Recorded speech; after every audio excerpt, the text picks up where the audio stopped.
स्वागत है आप सभी का आज के इस नए वीडियो में, जिसमें हम लोग संस्कृत ऑनर्स पेपर 8 संस्कृत निबंध से संबंधित महत्वपूर्ण विषय को देखेंगे कि यहाँ पे जो 20 अंक का आपके एग्ज़ाम में पूछा जाएगा, उसमें से कौन कौन से विषय पर संस्कृत निबंध लिखने को आ सकता है।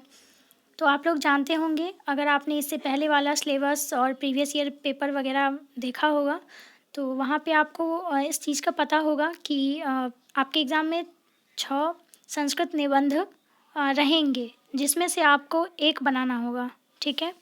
और वो आपको 20 अंक का होगा। ये पेपर 8 के लिए है। बाकी अगर बात किया जाए पेपर 5, 6, 7 के लिए, तो मैंने जो आपको एक वैशाली प्रकाशन की गेस्ट पेपर बताया था, जिसमें आपको बहुत सारे टॉपिक्स उससे रिलेटेड आपके संस्कृत ऑनर्स से रिलेटेड मिल जाएंगे और वहाँ पे आप लोग उस टॉपिक को पढ़ सकते हैं। और सबसे ज़्यादा जो मेन प्रॉब्लम होता है वो पेपर 8 में होता है, क्योंकि यहाँ पे जितने सारे टॉपिक्स हैं वो थोड़ा सा ग्रामर वगैरह भी देखना पड़ेगा। तो थोड़ा सा ये जो है पेपर 8 जो है वो थोड़ा हटके हो जाता है और यहाँ पे आपको डेली प्रैक्टिस की ज़रूरत होती है। जैसे कि जो भी आपने पहले व्याकरण पढ़े हैं उसको फिर से रिवाइज़ करना, या फिर अगर नहीं पढ़ा है तो उसको पढ़ें, ठीक है। तो पेपर 5, 6, 7 में ज़्यादा कुछ नहीं है, बस जो भी टॉपिक हैं वो आपको एक एक टॉपिक कंप्लीट करने हैं। और पेपर 8 में आपको लगभग ग्रामर के सारे टॉपिक्स को पढ़ने ही होंगे, तभी आप संस्कृत निबंध को कर पाएंगे या फिर संस्कृत अनुवाद कर पाएंगे और वाक्य किसी भी शब्द का वाक्य प्रयोग कर पाएंगे।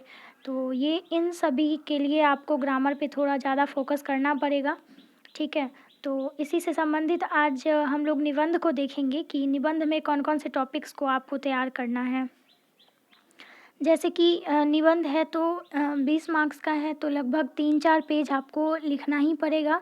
इसके लिए ज़रूरत है कि पहले से एक अच्छा सा प्रॉपर नोट्स बनाया जाए और उसको बार बार रिवीजन करें, ताकि एग्ज़ाम तक आप उसको अच्छे से लिख पाएँ।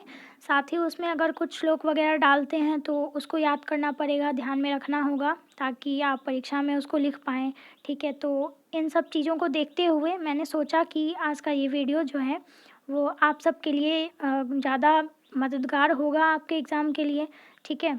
और वैसे भी जो मैंने आपको एक वैशाली प्रकाशन वाली गेस्ट पेपर सजेस्ट की थी, जिसमें बहुत सारे टॉपिक्स दिए हुए हैं, ठीक है। लगभग इसमें 40 टॉपिक टोटल दिए हुए हैं, तो काफ़ी ज़्यादा है और इतना हमें करना भी नहीं है। इसमें से कुछ जो परीक्षा में पूछे जा सकते हैं वही हम लोग करेंगे, और वही मैं आपको 10 से 12 यहाँ पे बताने वाली हूँ। अगर आप उसको अच्छे से कर सकते हैं तो निश्चित रूप से ये जो 20 मार्क्स का आपके एग्ज़ाम में आने वाला है वो आप अच्छा से स्कोर कर पाएंगे, ठीक है। तो एक चीज़ बता दूं कि जो भी लोग यहाँ पे नए हैं, चाहे वो बीए पार्ट 1, पार्ट 2 और पार्ट 3 वाले हों, आप लोग एक बार प्लेलिस्ट ज़रूर चेक करिए। वहाँ पे आपको पार्ट 1, पार्ट 2, पार्ट 3 के नाम से अलग अलग प्लेलिस्ट मिलेगा, और जो भी कुछ आपके लगने वाली हो कि आपके एग्ज़ाम के लिए हेल्पफुल हो, तो वो आप उसको देख सकते हैं वहाँ से। और जो भी कुछ प्रॉब्लम्स हो वो आप कमेंट बॉक्स में लिख सकते हैं। और साथ ही आप लोग टेलीग्राम चैनल को ज्वाइन कर लीजिए, वहाँ पे आपको कुछ महत्वपूर्ण पीडीएफ्स मिल जाएंगे, तो वो भी आपको आपके एग्ज़ाम में ज़्यादा हेल्पफुल होगा, ठीक है। तो आइए आज हम लोग आज के टॉपिक पे बात करते हैं कि कौन कौन से टॉपिक्स को आपको तैयार करने हैं संस्कृत निबंध के लिए।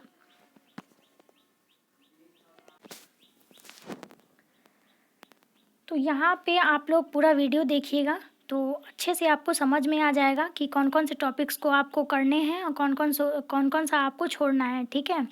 तो यहाँ देखिए, सबसे पहले ध्यान में एक बात रखना है कि जो भी आपने बीए पार्ट 1, पार्ट 2 और पार्ट 3 में पढ़ा है अब तक, उसमें से आपको जो भी कुछ महत्वपूर्ण लगे होंगे, जो हर एक एग्ज़ाम में ज़्यादातर पूछे जाते हैं, वही टॉपिक्स जो कॉमन हैं वही आपके निबंध में आ सकते हैं, ठीक है। ये नहीं है कि कोई भी टॉपिक आपसे पूछ दिया जाएगा, ऐसा बिल्कुल नहीं है।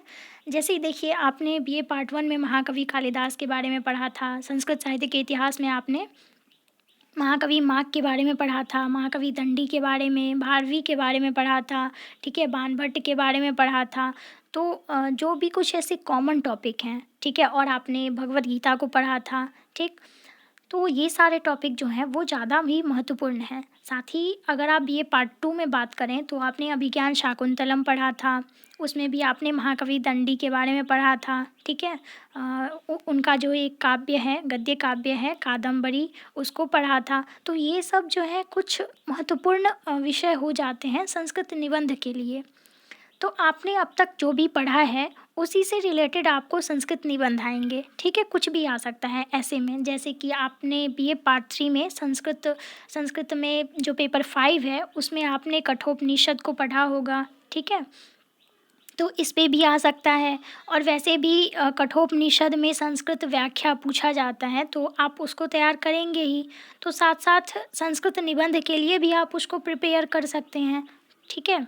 तो देखिए, सबसे पहले हमें क्या करना है कि सभी एग्ज़ाम्स में मैंने जो प्रीवियस ईयर पेपर को देखा तो वहाँ पे मुझे यही चीज़ पता लगा कि मेन ये 4 कवि, महाकवि कालिदास, महाकवि माघ, बाणभट्ट और भारवी, ठीक है, इन चारों के बारे में ज़्यादातर एग्ज़ाम में पूछे जाते हैं। और इन चारों में लगभग हर एक ईयर एक ना एक पूछा ही जाता है, ठीक है। तो इस तरह अगर आप इन चारों कवि के बारे में, इन 4-5 कवि के बारे में अगर अच्छे से प्रिपेयर करते हैं तो निश्चित रूप से आपको आपके एग्ज़ाम में यहाँ से प्रश्न देखने को ज़रूर मिलेंगे और आप इसको अच्छे से लिख पाएंगे। और साथ ही साथ कुछ और भी टॉपिक्स मैं आपको बताऊंगी जो ज़्यादा ही महत्वपूर्ण हो जाता है एग्ज़ाम के लिए, ठीक है। तो मेनली सबसे पहले आप क्या करें कि उपमा कालिदास भारवे अर्थ गौरवम, मतलब ये कवि के काव्य के कारण ही उनको ये उपमा दी गई है, ठीक है। तो अगर उपमा कालिदास आता है या फिर सीधा पूछ सकते हैं कि महाकवि कालिदास पर निबंध, तो आप दोनों में कुछ चेंजिंग नहीं करेंगे, दोनों आप सेम ही लिखेंगे, ठीक है। तो उपमा कालिदासस्य भारवे अर्थ गौरवम या फिर महाकवि भारवी, दंडिनः पदलालित्यम या फिर महाकवि दंडी, उसके बाद माघे शंति त्रयो गुणाः या फिर महाकवि माघ, ऐसे पूछ सकता है, ठीक है। तो इन कवि के बारे में, उसके बाद महाकवि बाणभट्ट एक हो गया और इसी को हम लोग एक बाणोच्छिष्टिं जगत सर्वम के नाम से बोल सकते हैं, ठीक है। तो इन सारे कवियों के बारे में एक अच्छा सा आप लोग नोट्स को तैयार कर लें और इसको करने के बाद आपको आपके एग्ज़ाम में देखने को मिल जाएगा कि यहाँ से एक क्वेश्चन आप ज़रूर देखेंगे, ठीक है। तो जैसे कि ये महाकवि माघ हैं, ये बहुत ही ज़्यादा महत्वपूर्ण है, ठीक है। क्यों? क्योंकि यहाँ एक आपने श्लोक सुना होगा कि उपमा कालिदासस्य भारवे अर्थ गौरवम दंडिना पदलालित्यम और माघे शंति त्रयो गुणाः। तो माघे शंति त्रयो गुणाः मतलब कि इनमें तीनों कवियों का गुण है, ठीक है। जो उपमा कालिदास हैं, भारवी में अर्थ गौरव के लिए प्रसिद्ध हैं, दंडी पदलालित्यम के लिए प्रसिद्ध हैं अपने काव्य को लेकर। तो इस तरह से जो तीनों का गुण है वो आपको माघ में देखने को मिल जाएगा। तो इस वजह से माघे शंति त्रयो गुणा ज़्यादा महत्वपूर्ण हो जाता है और हो सकता है कि आपके एग्ज़ाम में यहाँ से क्वेश्चन आ जाए। और इनके माघ के संबंध में कुछ और भी शुक्तियाँ हैं, जैसे कि मेघे माघे गतं वयः, ठीक है, आपने पढ़ा होगा। और या फिर नव सर्ग गते माघे नव शब्दौ न विद्यते काव्येषु माघः, इस तरह से 2-3 शुक्तियाँ आपको मिलेंगे। तो इसमें से कोई भी एक टॉपिक देके एक हेडिंग देके आपको संस्कृत निबंध पूछा जा सकता है। तो अगर आप माघे शंति त्रयो गुणाः को अच्छे से प्रिपेयर करते हैं तो इन सभी में से कोई भी टॉपिक पूछ दे, आपको आंसर सेम ही करना है, ठीक है। आप ऊपर में हेडिंग के तौर पर ये सारे शुक्ति एक जगह लिखकर और फिर माघ पर एक अच्छा सा निबंध तैयार करेंगे, ठीक है। तो ये एक हो गया। उसके बाद आपने महाकवि बाणभट्ट को देख लिया। ये 5 आपको करने ही करने हैं, ठीक है। अगर आपके पास ज़्यादा टाइम ना रहता हो तो आप पूरा 12-13 ना करके इन 5 को अच्छे से प्रिपेयर कीजिए, क्योंकि 5 में से एक आना फिक्स ही है लगभग, ठीक है। जो मैंने प्रीवियस ईयर पेपर देखा तो उससे मुझे यही लगा कि इन 5 में से एक आना ही आना है। तो इसको आप अच्छे से तैयार करें। उसके बाद देखिए हाँ, और भी कुछ जो महत्वपूर्ण टॉपिक हो सकते हैं, जैसे कि वेदानां महत्वम, जो वेदों का महत्व है, जो आपने BA पार्ट 1 में भी पढ़ा था, ठीक है। तो इसको आप अच्छे से प्रिपेयर कीजिएगा। उसके बाद वेदांग है, जो वेद का 6 अंग है वेदांग, ठीक है। उन 6 को प्रिपेयर करना है। जैसे इसमें आपको क्या सब लिखना होगा कि जो वेदांग हैं 6, शिक्षा, कल्प, व्याकरण, निरुक्तम, छंद और ज्योतिषम, इन सभी को थोड़ा थोड़ा करके प्रिपेयर करना होगा और वेदांग के अंतर्गत आप इसको लिख सकते हैं। उसके बाद आपने भगवत गीता को पढ़ा है BA पार्ट 1 में, तो वहाँ पे योगः कर्मसु कौशलम, ये गीता का सबसे ज़्यादा महत्वपूर्ण टॉपिक हो जाता है, ठीक है। तो इसमें आप कर्मयोग या फिर योगः कर्मसु कौशलम जो भी कहें, इसको आप अच्छे से प्रिपेयर करेंगे और इसके साथ साथ आप भगवत गीता को एक अच्छा सा नोट्स तैयार कर प्रिपेयर कर लेंगे। जैसे कि भगवत गीता में बहुत सारे मतलब जो इनके रचयिता हैं, इन्होंने क्या कहा है भगवत गीता के ऊपर, साथ ही इसमें कितने अध्याय हैं, सब में कौन कौन सी बातें कही गई हैं, प्रत्येक अध्याय में कर्मयोग क्या है, भक्ति योग क्या है, इन सब से थोड़ा थोड़ा पॉइंट्स लेकर और इसमें कुछ श्लोक को डालकर इसको आप अच्छे से प्रिपेयर कर सकते हैं। और सबसे ज़्यादा ध्यान देने वाली बात यह है कि जितना ज़्यादा आप श्लोक डालेंगे, जैसे कि संस्कृत निबंध है, तो संस्कृत निबंध में भी आपको 2-3 श्लोक ज़रूर डालना है। बीच बीच में अगर आप संस्कृत श्लोक को डालते हैं तो वो आपके आंसर को ज़्यादा आकर्षक बना देगा और आपका मार्क्स जो है वो भी बहुत ही अच्छा आएगा, ठीक है। उसके बाद रम्या रामायणी कथा, आपने BA पार्ट 1 में रामायण को पढ़ा था, तो ये एक रम्या रामायणी कथा ये ज़्यादा महत्वपूर्ण हो जाता है। उसके बाद वसुधैव कुटुम्बकम, ये सभी एग्ज़ाम्स के लिए ज़्यादा ही महत्वपूर्ण है, ठीक है। उसके बाद अभिज्ञान शाकुंतलम और उसके बाद है काव्यस्य आत्मा रसः, आपने BA पार्ट 1 में रस के बारे में पढ़ा होगा काव्य दीपिका के अंतर्गत।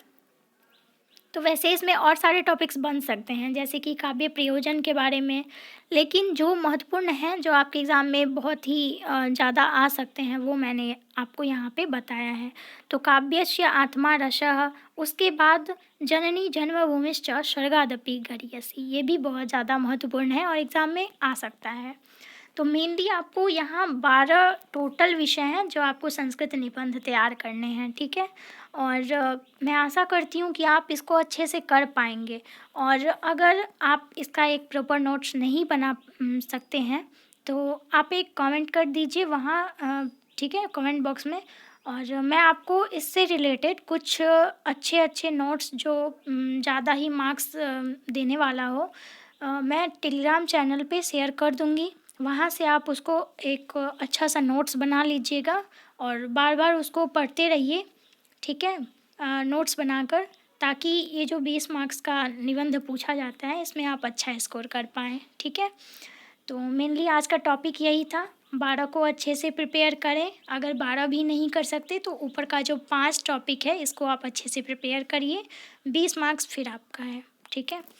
तो इस तरह से जो भी BA पार्ट 3 संस्कृत ऑनर्स से रिलेटेड और सारे आगे वीडियोज़ आएंगे उसको आप देखते रहिए और जो भी कुछ आपको इसमें आपके एग्ज़ाम के लिए ठीक लगे उससे आप सीखते रहिए, ठीक है।